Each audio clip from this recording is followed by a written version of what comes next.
So this is the thing.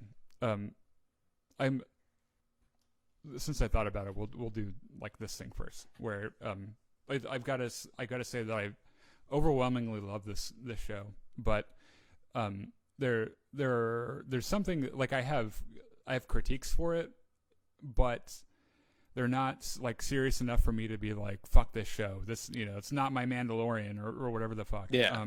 Yeah. But I've got to say that the pacing is very weird to me. How so? It's like, okay, so the episodes that we've seen, minus the one that we saw today, seemed like it could have been a 3-act movie by itself. Okay.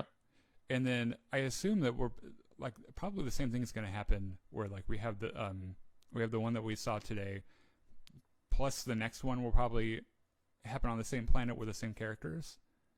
And maybe even, I mean, if they go as slowly paced as the first like little set, there might we might have 3 episodes revolving around the same thing. It's just that I like there's something really cinematic about how it's organized, how the plot is organized, and it seems like maybe like 4 movies that they kind of chopped up to be in a show. Now, like obviously that'd be a long fucking movie. Well, no, it wouldn't, because the first 3 episodes would have been about a feature-length film, right? It'd been like an hour and a half or so. Yeah, about. Yeah, so the timing kind of works out.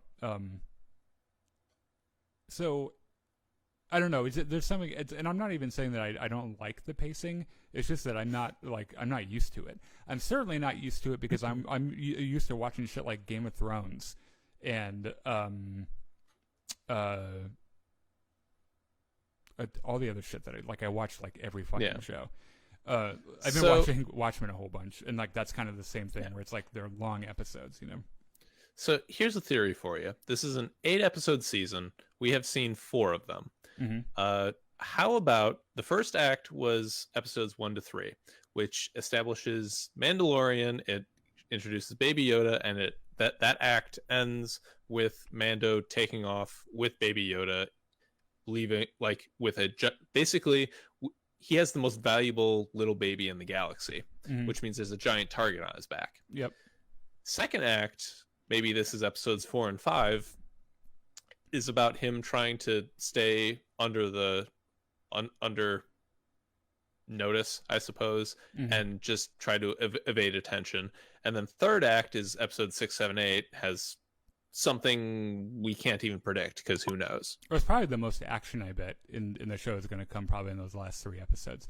And I've got to say, like, while the pacing feels weird to me, this episode where things like there's a fair bit of action and everything, it did seem like the stakes were a little bit lower, which was kind of a breath of fresh air a little bit, because the first 3 episodes was like pretty high stakes, life-changing decisions that the Mandalorian made that changed everything. Like he'd clearly he had this like way of life about him, and one decision, he took one job, and all of a sudden he's like, other than his identity as a Mandalorian, he's thrown the rest of it away, right? Yeah. He can't bounty hunt with the bounty hunting guild anymore because he's killed fucking most of them, right? Yeah.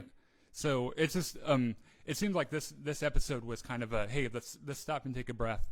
We'll help the locals out with their orc bulldog problem, and we'll pick it up the next time with the high stakes, like possibly galaxy changing potential for whatever the fuck Baby Yoda is.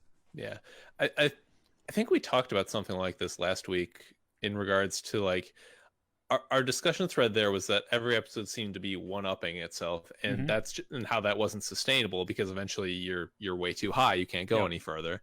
So this seemed like an episode where they just sort of decompressed, decreased some of the pressure, took a step down while still having a really cool action sequence where a bunch of people on foot blew up an ATSD. Yeah. So I think this was their chance to decompress a little bit, get some more development for the Mandalorian in a way that isn't completely high stakes life and death. Yeah. So that they can continue to develop threads and build tension towards the end of the season. Yeah. No, I think I agree. And I think it's a pretty good way of doing it. It's just that it feels so weird. The pacing feels so weird to me that it's taking, like, I saw that it was 40 minutes when I started the episode, and I was like, oh, all right, so a longer episode. And I don't know why I want longer episodes, because it's more Star Wars. True, but I think it's just that, like, I've been conditioned so much to watch hour-long episodes of shows, and like on HBO or something, and like I don't even dislike the shorter format of The Mandalorian. Like, the stuff that I've seen, I've been like, all right, that's like, I always want more. Like, I'm always disappointed when it's over. But I mean, shit, I was always disappointed when Game of Thrones was over too. Like, whenever one of those episodes ended, I was like, well, fuck, now I have to wait till next week to see the next one. So it's okay. Like, I don't think the length, like, I'd probably feel that way regardless of what the length is. So I don't know. They've hit a really interesting novel rhythm for streaming, like TV.